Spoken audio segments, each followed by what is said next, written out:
Kami bersyukur di pagi hari ini Tuhan atas kasih dan anugerah-Mu dalam kehidupan kami. Kami boleh mengawali awal pekan ini dengan bersekutu di hadapan Tuhan dan didasari oleh kebenaran firman Tuhan. Kami akan mendengarkan firman-Mu, berkatilah kami, hamba-Mu maupun jemaat-Mu yang mendengar. Dalam nama Tuhan Yesus kami berdoa dan mengucap syukur. Amin.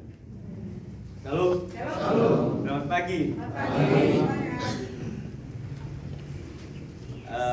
Hari ini saya berbicara tentang baju putih. Saya tidak tahu apa dasar Santosasi setiap hari Senin mengenakan baju putih. Mulai saya masuk di KSM tahun 2013, cukup lama ya, 10 tahun. Setiap hari Senin diwajibkan pakai baju putih. Kira-kira ada yang tahu kenapa setiap awal pekan mengenakan baju putih? Ya, karena sudah kebiasaan.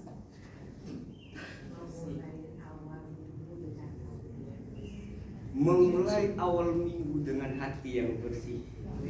Awal. Akhirnya bersih tidak? Oke, baik. Baju putih. Kita akan buka Alkitab kita dari, kalau bulan lalu saya menyampaikan dari Kejadian, sekarang saya ambil di akhir. Wahyu jadi dari Kejadian sampai ke Wahyu. Kita buka Wahyu 3 ayat 5.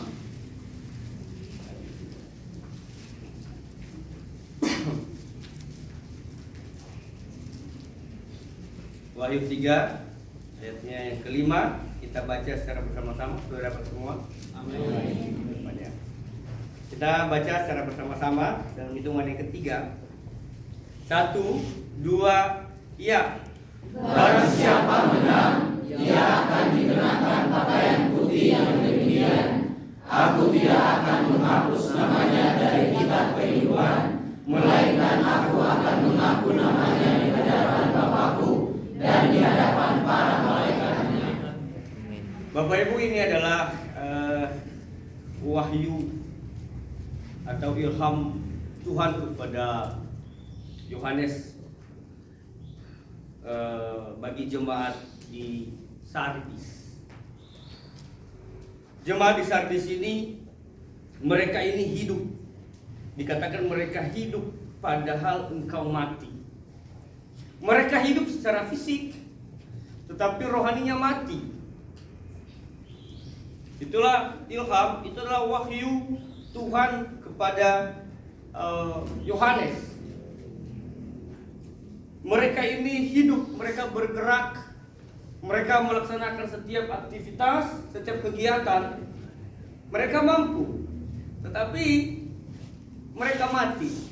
Bagaimana yang mati bisa dikatakan hidup? Engkau hidup, tapi sebenarnya engkau mati. Mudah-mudahan di sini hidup dan hidup, bukan hidup dari mati ya. Amin. Alasan tadi disampaikan oleh Ibu Norma, salah satu alasan kenapa Santosasi mengenakan pakaian putih. Bapak Ibu Saudara yang dikasihi Tuhan, saya pernah mengikuti CPNS. Di ujian CPNS itu diwajibkan mengenakan pakaian putih. Kenapa tidak merah? Ya, kenapa tidak hitam? Atau ada yang pernah mahasiswa, ada yang pernah nganggur terus melamar pekerjaan, terus masuk ke tahap interview, terus ditolak. Nanti jawabannya kami akan hubungi kembali. Ditunggu 1 hari 2 hari tidak ada panggilan. Kenapa pakaian putih? Kenapa baju putih? Baju itu adalah penutup badan bagian atas. Bagian bawah itu namanya rok atau celana. Ya. Kenapa pakaian putih? Ada apa dengan baju putih? Bukan rambut putih.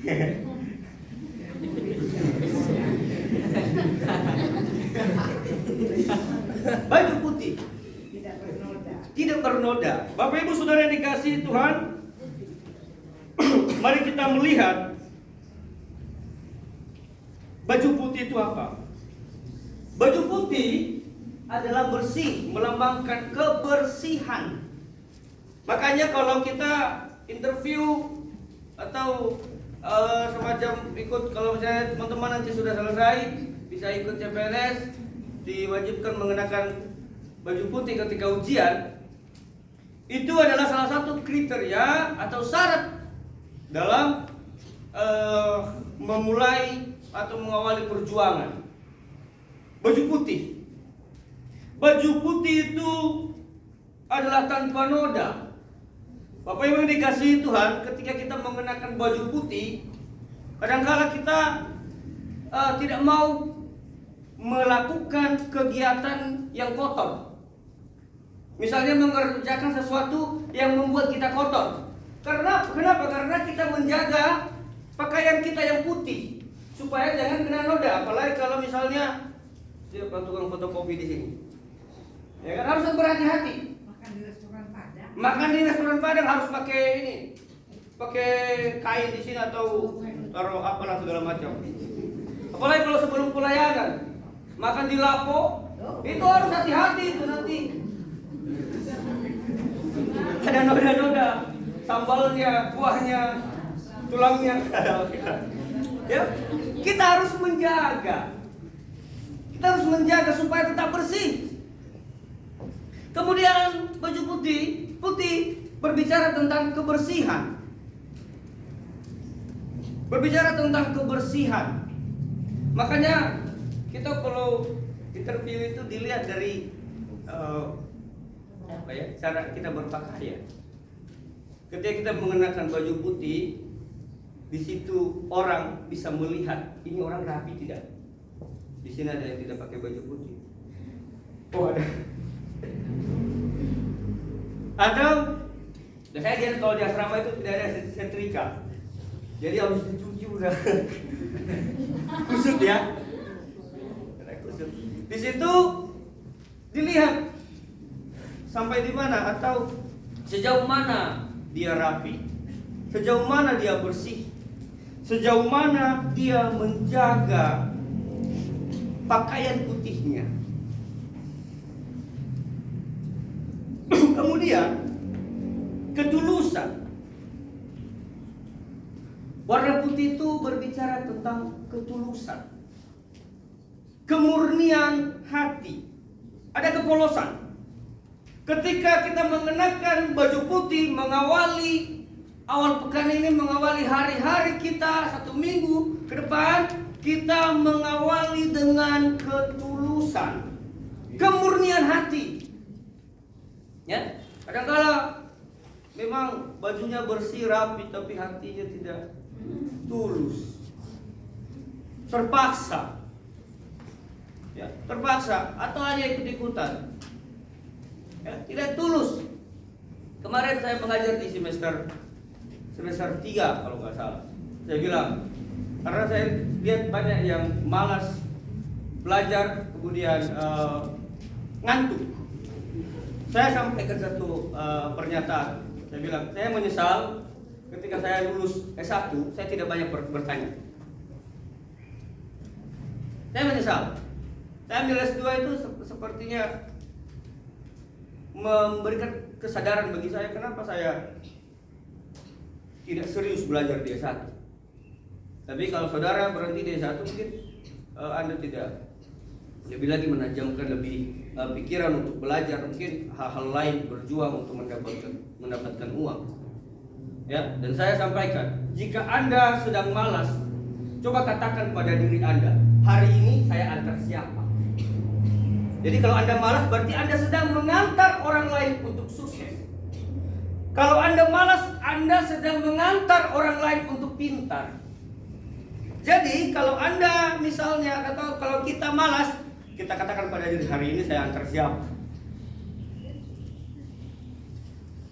berbicara tentang ketulusan dalam melakukan aktivitas, dalam melakukan kegiatan, dalam melakukan tanggung jawab itu penting. Ya, sebab yang kita baca tadi bahwa barang siapa menang ia akan dikenakan pakaian putih yang demikian. Jadi kalau kita mampu menang, mengalahkan ego kita, mengalahkan kemalasan kita, kita akan dikenakan pakaian putih. Tidak hanya lambang setiap Senin kita mengenakan pakaian putih, tetapi kita benar-benar menghidupi ya makna dari baju putih yang kita pakai sekarang ini. Tapi lehernya Hitam. Leher hitam bukan noda. Coba kembali. Biasanya Bapak Ibu, coba kembali. Kalau baju putih yang kotor yang bernoda, biasanya ada iklan. Takut kotor. Rinso solusinya. Saya bukan sedang mempromosikan ini ya. Tapi biasanya di iklan seperti itu. Takut kotor. Rinso solusinya. Kita juga yang hati kita yang bersih kadang-kala ternoda baca Alkitab.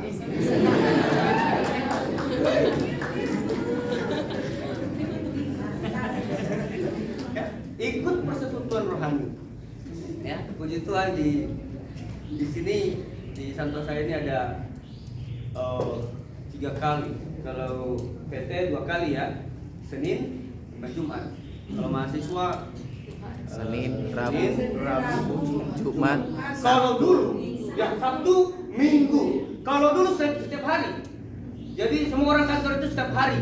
Jadi lokasi kita di kantor sana. Cuma sudah berhenti ya Pak ya. Setiap hari, jadi setiap dari jam 8 sampai jam 9 kita baca Alkitab. Kita dikhotbahi untuk menghapus semua noda-noda yang ada. Tapi nodanya ini noda bandel. Noda bandel. Ya. Memang dikhotbah setiap hari, tapi memang nodanya ini susah. Kayaknya mesti beli baju baru. Ya? Atau pakai white clean. Atau biasanya sekarang ada cara-cara yang lain, pakai odol. Ya mungkin lebih keras lagi berarti ya. Kalau rinso tidak bisa, white clean bertindak. Kalau white clean tidak bisa, odol bertindak. Kalau odol tidak bisa, maka dibuang. Nah, semua kita tidak ada yang dibuang di sini. Bapak Ibu yang dikasihi Tuhan, yang kedua tadi adalah ketulusan, kepolosan. Bapak Ibu, ada bedanya orang Sumatera dengan orang Timur kalau mabuk. Siapa di sini yang pernah mabuk? Kita pernah mabuk. Saya pernah mabuk. Kalau orang Sumatera mabuk, dia bernyanyi Widiyaho. Cuma bedanya kalau orang Timur mabuk, mereka memuji Tuhan. Saya banyak melihat video-videonya. Jadi awalnya lagu dunia, masuk ke ref itu lagu rohani. Ya. Itu bedanya. Saya tidak tahu ini adalah ketulusan hati memuji Tuhan ketika mabuk karena ketidaksadaran. Ya. Itu dia. Dulu kalau di kampung saya Bapak Ibu, pendeta itu sangat-sangat dihormati. Kalau datang ke rumah itu makanan yang terbaik. Kita yang di rumah cuma dapat cekernya. Iya. Kadang-kadang saya sering komplain sama mama saya. Mak, itu yang diantar ke depan daging semua. Kita makan tulang. Cuma sekarang citra diri seorang pendeta itu sudah mulai hilang. Bahkan ada jemaat ya memarahi pendeta, ngomel sama pendeta. Nah, kita ini hamba Tuhan. citra diri sebagai hamba Tuhan itu kita harus tampilkan kembali. Amin. Di sini ada yang pernah marahin pendeta? Atau di sini ada pendeta yang pernah dimarahin?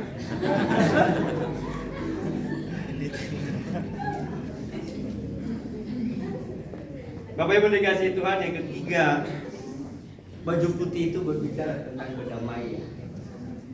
Memulai pekerjaan, memulai belajar, memulai tanggung jawab dengan penuh kedamaian. Ya. Ciptakan suasana tenang. Mulai dari sini. Ya. Bukan mulai dari luar. Ya, ciptakan suasana tenang dari dalam hati. Lupakan semua omongan-omongan yang menghasut. Kalau sekarang sedang ribut antara putih dan merah pada politik karena Mas Gibran menjadi wakil Prabowo. Dia kan biasanya dia pakai baju putih itu kalau Prabowo, makanya saya bilang putih. Dan merah adalah banteng. Ya kan, sedang berseteru itu. Biarkan. Ya. Mulailah diri. Di sini nggak ada orang politik ya.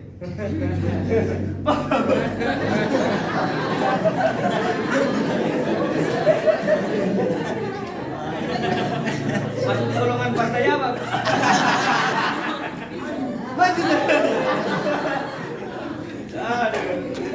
Biarkan itu. Biarkan orang lain berkata apa.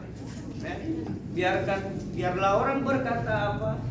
Yang penting aku bahagia. Amin. Berbicara tentang kedamaian, keadaan emosi diri, kontrol emosi. Ya, biasanya hari pertama itu masih semangat. Ada juga kita kadang-kadang kalau hari pertama itu tetap aja tidak semangat. Kenapa? Karena belum gajian Bapak Ibu. tetap aja tidak semangat, loyo. Jadi hari Senin itu rasa hari Kamis. Karena hari Jumat itu waktunya kayak cepat. Kalau hari Kamis itu waktu terlama sebenarnya. Kenapa? Karena hari Jumat itu ibadah, ya kan? Kemudian sibuk mempersiapkan diri untuk weekend segala macam. Itu terlalu cepat sekali. Ya, hari Kamis itu hari yang terasa lama, padahal jamnya sama. Ya, keadaan emosi diri, kontrol emosi. Ya. Ciptakan kedamaian, ciptakan ketenangan hati dalam memulai aktivitas. Sehingga di dalam satu minggu itu kita bisa dan memberanikan diri mengatakan hari Senin saya memakai baju putih. Ya, bukan soal bajunya. Ya, bukan soal bajunya yang putih. Bukan soal baju anak-anak asrama, oh ini kusut dan berarti saya tidak melaksanakan ini, tidak melakukan ini, tidak. Ya, kita akan menggapai satu kemenangan dan dikenakan pakaian putih oleh Tuhan. Ya, ketika kita melakukan segala sesuatu dengan tulus. Next, baju putih santosa asli. Bersih. Mulailah segala aktivitas dengan bersih dan suci. Kemudian tulus. Kerjakan tanggung jawab dengan tulus dan tanpa menggerutu. Siapa di sini yang kadang-kala dikasih jobdesk tambahan menggerutu? Biasanya itu kalau dikasih tambahan pekerjaan menggerutu. Kenapa saya? Itu kan ada kerjaan. Bapak Ibu tidak menyadari bahwa orang yang memberikan tugas tanggung jawab itu melihat bahwa Anda lebih memiliki potensi yang lebih baik daripada itu. Jadi syukurilah. Ya. Kalau anak-anak asrama udah bekerja, udah bersih-bersih, terus ada ketua asrama atau ibu asrama suruh kerja sesuatu, jangan menggerutu. Ya. Karena ibu asrama atau ketua asrama melihat Anda lebih bersih daripada yang lain. Bapak Ibu yang bekerja di kantor, kalau ada pekerjaan tambahan, nggak apa-apa lembur. Jangan menggerutu. Ya, amin. Amin. Kemudian damai. Ciptakan suasana damai melalui tindakan, sikap, dan ucapan. Tindakanmu, sikapmu, dan ucapan ini lebih sensitif Bapak Ibu. Ya, kadang-kadang kalau tindakan kita ini orang harus baca dulu. Nah, orang harus baca ini kira-kira kenapa dia begini ya? Jangan dia nggak suka sama saya. Nah, kalau ucapan ini langsung menyindir segala macam, ya kan? Omongin orang, omongin sesama rekan kerja, segala macam. Ciptakan kedamaian dengan ciptakan saudara yang menjaga sikap, ya, dan ucapan serta tindakan. Amin. Kebenaran firman Tuhan. Mari kita berdoa. Terima kasih Bapa di surga, kami telah mendengarkan kebenaran firman-Mu, yang dimana setiap orang yang menang berhasil mengalahkan egonya akan mengenakan pakaian putih. Kami di Santosasi mengenakan pakaian putih setiap hari Senin. Biarlah kami menghidupi itu di sepanjang minggu, bahkan setiap hari. Terima kasih Tuhan, di dalam nama Tuhan Yesus kami berdoa dan mengucap syukur. Amin. Amin.